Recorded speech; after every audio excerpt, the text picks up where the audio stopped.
Netanyahu সরকারের শান্তি অর্জনের কোনো ইচ্ছা নেই। আন্তর্জাতিক সম্প্রদায় ইসরায়েলকে থামাতে পদক্ষেপ না নিলে ভবিষ্যতে মধ্যপ্রাচ্য আরো বড় সংঘাতের মুখোমুখি হবে। ইসমাইল হানিয়া 2017 সালে হামাসের রাজনৈতিক শাখার প্রধান নির্বাচিত হন। পরের বছর তাকে সন্ত্রাসী তকমা দেয় যুক্তরাষ্ট্রের পররাষ্ট্র দপ্তর। চলতি বছর হামাসের রাজনৈতিক প্রধান হিসেবে পুনর্নির্বাচিত হন ইসমাইল হানিয়া। 2017 সাল থেকে হামাসের প্রধান হিসেবে দায়িত্ব পালনকারী হানিয়া গাজা, ইসরায়েল অধিকৃত পশ্চিম তীর এবং প্রবাসে হামাসের রাজনৈতিক কার্যক্রম নিয়ন্ত্রণ করে আসছিলেন। গত 2 বছর ধরে তিনি তুরস্ক ও কাতারে বিভিন্ন সময় থেকেছেন। মার্চ ফর জাস্টিস কর্মসূচিতে বুয়েট শিক্ষার্থীরা।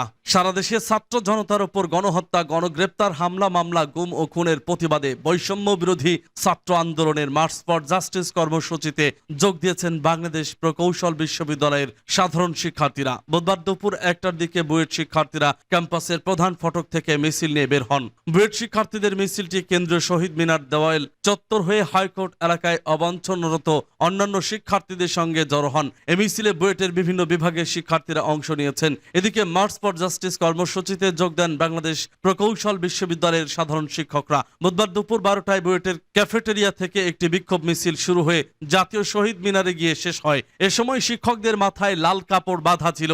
উল্লেখ্য, সারা দেশে শিক্ষার্থীদের উপর হামলার ও হত্যার প্রতিবাদে 9 দফা দাবি আদায়ে আন্দোলনকারীদের পূর্ব ঘোষিত কর্মসূচির অংশ হিসেবে মার্চ ফর জাস্টিস কর্মসূচির ডাক দেওয়া হয়। কর্মসূচির ঘোষণায় বলা হয়েছে, সারা দেশে ছাত্র জনতার উপর গণহত্যা, গণগ্রেপ্তার, হামলা, মামলা, গুম খুনের প্রতিবাদে এবং জাতিসংঘ কর্তৃক তদন্তপূর্বক বিচারের দাবিতে ছাত্র সমাজের 9 দফা দাবি আদায়ের লক্ষ্যে দেশের সব আদালত, ক্যাম্পাস ও রাজপথে বুধবার মার্চ ফর জাস্টিস কর্মসূচি পালন করা হবে। এর আগে বৈষম্য বিরোধী ছাত্র আন্দোলন মঙ্গলবার মুখে ও চোখে লাল কাপড় বেঁধে ছবি তুলে তা অনলাইনে প্রচারের কর্মসূচি পালন করে। বৈষম্য বিরোধী ছাত্র আন্দোলনের অন্যতম সমন্বয়ক মাহিন সরকার এই কর্মসূচির ডাক দিয়েছিলেন। স্বাধীনতার লড়াই চালিয়ে যাওয়ার অঙ্গীকার হানিয়ার ছেলে।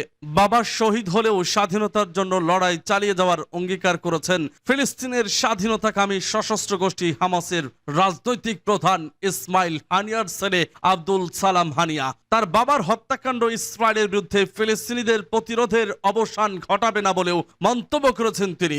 আব্দুল সালাম হানিয়া বলেন, আমার বাবা তার দেশপ্রেমের যাত্রায় 4 বার হত্যার চেষ্টা থেকে বেঁচে গিয়েছিলেন এবং আজ আল্লাহ তাকে সেই শাহাদাত দান করেছেন যা তিনি সর্বদা কামনা করেছিলেন। তিনি বলেন, তিনি জাতীয় ঐক্য প্রতিষ্ঠায় অত্যন্ত আগ্রহী ছিলেন এবং সব ফিলিস্তিনি উপদলের ঐক্যের জন্য প্রচেষ্টা চালিয়েছিলেন।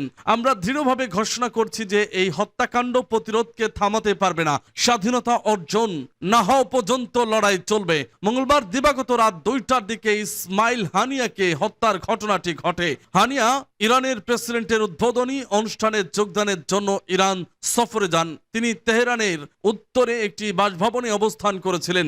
ইসলামিক রেভলিউশনারি গার্ড কর্পসের এক বিবৃতিতে বলা হয়েছে, তেহরানে ইসমাইল হানিয়ার বাসভবনে হামলায় তিনি নিহত হন এবং তার একজন দেহরক্ষীরও মৃত্যু হয়েছে।